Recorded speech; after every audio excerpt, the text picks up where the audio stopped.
I did not want to be house rich and cash poor.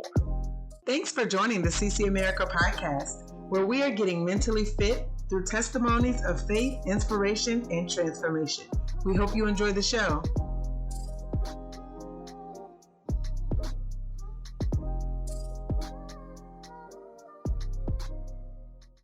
Welcome to a live taping of the CC America podcast. I am your host, Tamaria Jordan, and today we have the pleasure of speaking with Mr. Keith Kelley, retired financial analyst and certified public accountant. You may recall that he joined us on Martin Luther King Day to share his perspective on why Black net worth was significantly less than white net worth and what we can do to build net worth to close the gap.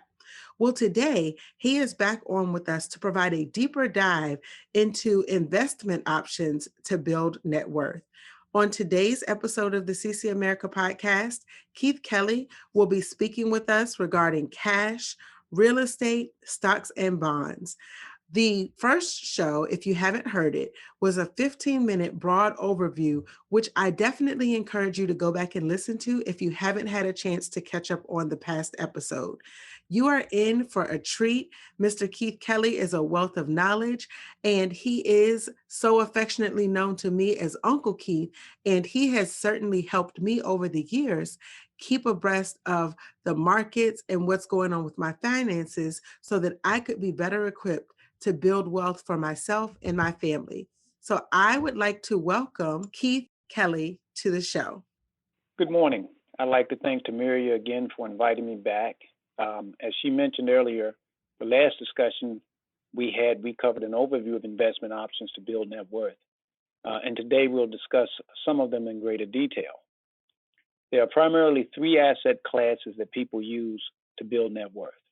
They are cash, real estate, and stocks and bonds. Cash is cash, and there is no need to discuss it other than to repeat that you should have adequate cash flow and an emergency fund. Real estate, for many of us, is a home. And while many view this primarily as an investment, I primarily view it as shelter, a nice dry place to lay my head. That view has allowed me to stay within the 30% of debt to income ratio that we mentioned in the initial segment. In other words, I did not want to be house rich and cash poor. That is important when you consider that HVAC, roof, windows, and doors can cost you tens of thousands of dollars to repair or replace and may not be recouped as they are maintenance items and not capital improvements. This is an asset that is most beneficial when you can limit the borrowing cost and retire the liability as soon as possible. What do I mean by limiting the borrowing cost? Just because you qualify for a $400,000 loan does not mean you have to buy a home for $400,000.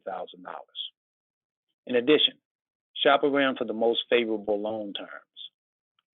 This allows you to save in other options, including cash, so that you can pay for those maintenance items versus increasing your debt via a home equity loan.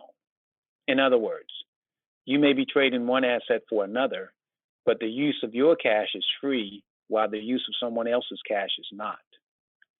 This is also important when considering the impact of the recent tax changes and whether you are able to deduct the interest. Retiring or paying off that debt as soon as possible can save you thousands of dollars in borrowing costs and allow you to carry less debt into retirement when your income is generally fixed. Again, this is accomplished by looking for the most favorable loan terms, including considering a shortened repayment period and paying extra principal when possible. However, early payoff can be counterproductive if you are a disciplined saver and the mortgage has an extremely low interest rate.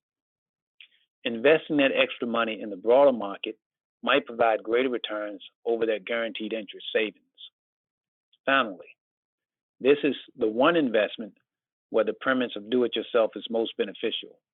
Again, because maintenance and improvements can be so costly, doing it yourself can provide a tremendous savings. Stocks and bonds. Stocks are basically the purchasing of an ownership interest in a company.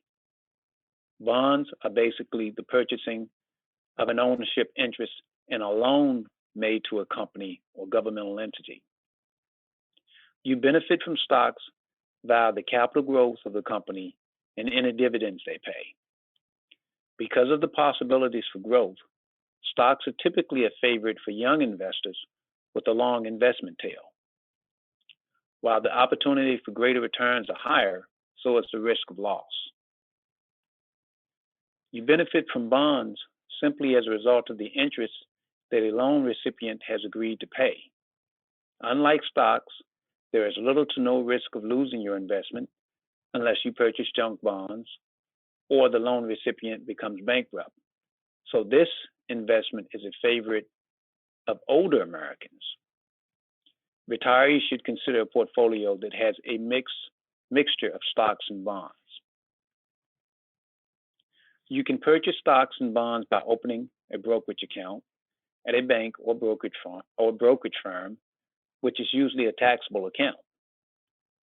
You can also participate through your 401k plans offered by private employers or 457B plans offered by public employers, which are usually tax-deferred accounts. If you are self-employed, you can open an individual IRA or create a 401k plan for you and your employees. If possible, individuals should have both taxable investment accounts and participate in tax deferral accounts.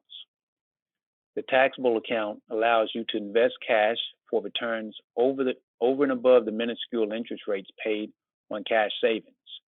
Also, you have access to the funds without early withdrawal penalties associated with deferral accounts. Yes, there is the Roth IRA that is sort of a cross between the two that we may discuss in more detail at a later date. The industry has helped significantly with investment choices and cost. One of the simplest ways is via our index funds, and specifically life cycle or target date funds. They are diversified, meaning that they hold many underlying investments to help you reduce risk of loss. And they adjust as you move through your life cycle. For example, you are 25 and planning to retire at age 65. You can select a fund with a 40-year lifespan that will be rebalanced from the more aggressive stock positions to the more conservative bond positions as you move through your 40-year life cycle. Finally, you should continue to review and adjust your investment plans as your life cycle changes. Remember, Rome was not built overnight, and nor is wealth. Develop a plan and stick to it. Thank you for listening. Thank you so much, Keith, for joining the show again. Our listeners and myself, we are greatly benefiting from the information that you are providing.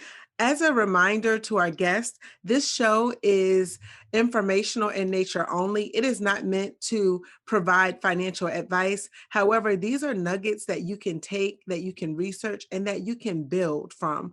And we are just grateful to have Keith Kelley sharing his perspective over the many years of experience that he had working in the financial sector with each of us. So Keith, we are really grateful for your time. We thank you for sharing these nuggets with us and simplifying finance so that we can build net worth.